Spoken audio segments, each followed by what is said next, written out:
Hey, what's happening, y'all? This is James Alexander of the Barcades, and you're listening to WYXR 91.7 FM, Memphis, Tennessee.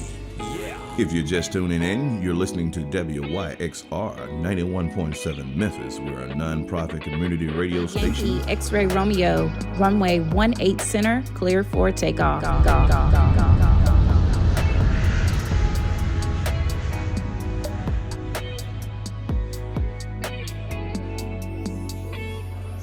I always had in the back of my mind, man, it would be cool to be a DJ one day. But I had never really seen any female DJs. So I just kind of put it in the back of my mind. Well, when I got to college, I saw a female DJ on our campus.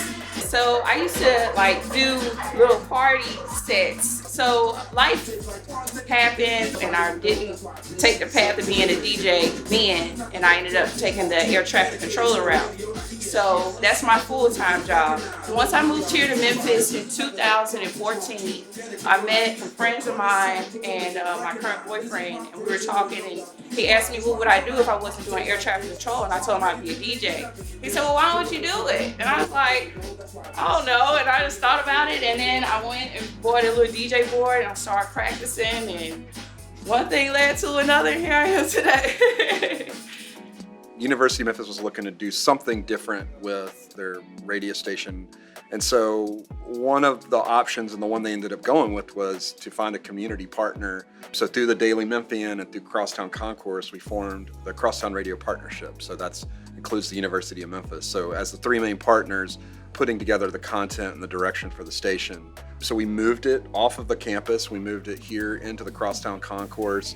Now we've got a big window where programmers can interact with the audience in the central atrium. I'm an extrovert. I love people, and I like interacting. If I see you, I want to interact with you. And so when I'm in there playing records and I'm enjoying the music, I want you to enjoy it too. So when I see people passing by the window and they look over at me, I let them know, hey, I'm having fun. Come on, have fun with me. I just love interaction, and I think it makes a big difference with WYXR and being behind the glass so people can see what you're doing back there. And I just love it. It's fantastic to me. We might hear some more Motown singers sing in Italian. What do you think of that? Man, I'm glad we don't have a phone line because you might actually tell me. But anyway, being a musician, I've just gotten turned on to a lot of music that I wouldn't have. A lot of times when I'm lucky enough to get a session on some cool record, I always want to get a copy. I want to hear the finished product later, and then that goes into my stuff, and then I got to share it with people. Hey, listen to this, The more unexpected, the better. We're gonna talk to Tori Houdet from the M. Check it out, it's D'Angelo with My Lady. My name is Ina Esco, the double E. I have been in radio for over 20 years now, and I actually started at Hot 107 FM. I've worked on several genres, from R&B and hip hop to classic R&B and soul, urban AC. And now I'm at WYXR. My good buddy, Jerry Boyd, hit me up and said, Ina, are you interested in doing your own show? And I'm like, my own show? Like I can create anything I want? He's like, yes. So here I am. I created Musically Effective, which is an R&B show catered to R&B from old to new. Some of them boogie down from it. They love the way the ladies are wearing from it. I'm from Kenya, Nairobi, Kenya, which is in East Africa, right? And I moved here a few years back to go to school. And when I finished school, I moved to Memphis. And I started working in the arts, like selling art. And a lot of my friends are like DJs. And I've been DJing previously when I was in school. So when I got to Memphis, it just got amplified. So there was so much need for like African music here, and nobody was playing it. When I started playing it, I was getting booked every single day I was available. So I just started putting all my time into it. And this is year 3 now. And I'm in school, and I do this part-time. I sell art, Like, so I'm living the dream pretty much. I was raised by a father who loved music. I've been doing radio since the 1970s, so I've been in and out. I actually went to Columbia School of Broadcasting a long time ago, which didn't teach me near as much as actually getting involved in community stations. I love radio. Man, I really became a DJ because I love music. But the reason that I love music so much is because really I come from a city of music. My grandparents listened to it and were a part of it. My parents, my mother could sing. My father was heavily on the hip hop scene, jazz scene, blues scene. So I kind of learned a little bit of everything. But at the same time, I began to become my own person with all the music that I started to understand and started to listen to it in a different type of way. I got into producing. I got into, now the radio station. And it's just been a hell of a journey, and I'm really loving every bit of it, man.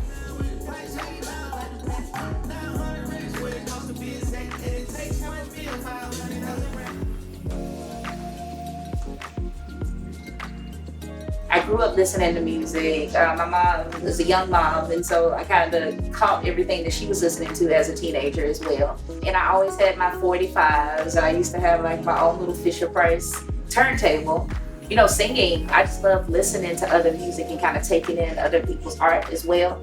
And I've always put playlists together. I love you if I send you a mixtape type of person. And I used to make cassette tapes that went to CDs, and now I put together like Spotify playlists and I send them to friends and different people. And that love has kind of just driven me to just want to share music. And so when I got the opportunity to be on the radio, I never really thought that I was a radio personality in a sense, but I love to talk. People always say, you have a great speaking voice. And so they kind of translated into it. And I love being able to share my love in a different way. And also to be able to play music. I play Memphis music by Memphis artists. All these people I know, and I call them friends. I've worked with them.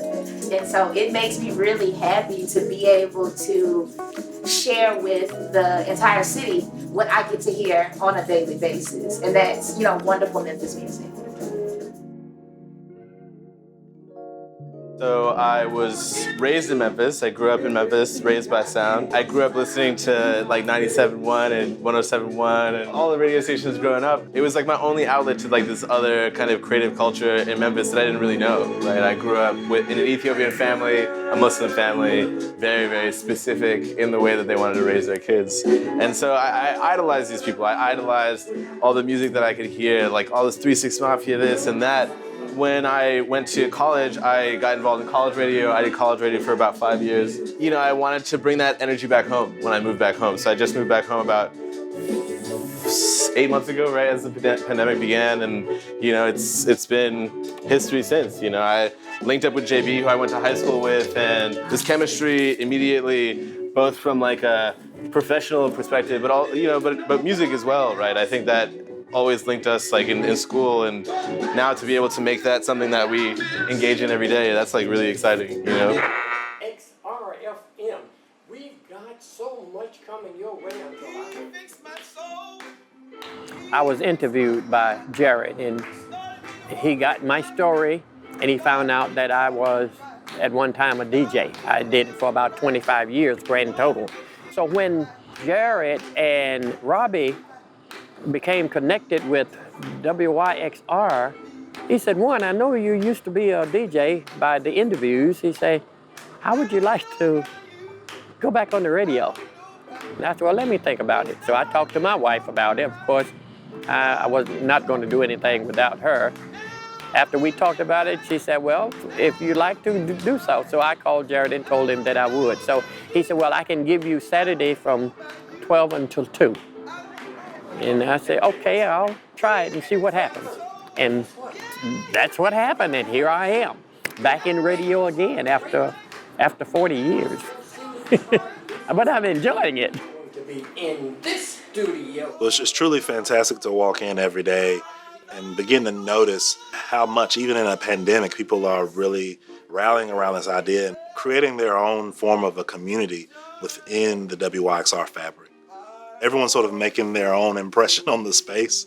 That just adds to just the community of it all. And everything's functional in a way. And we want the programmers and the volunteers to feel ownership in the station in regards to just, it's a family. We're figuring it out. They're figuring it out. You know, we're reaching a lot of people, pretty strong signal. We're trying to get out there on the internet quite a bit. We just want Memphis voices to be heard and, you know, people to just discover new stuff.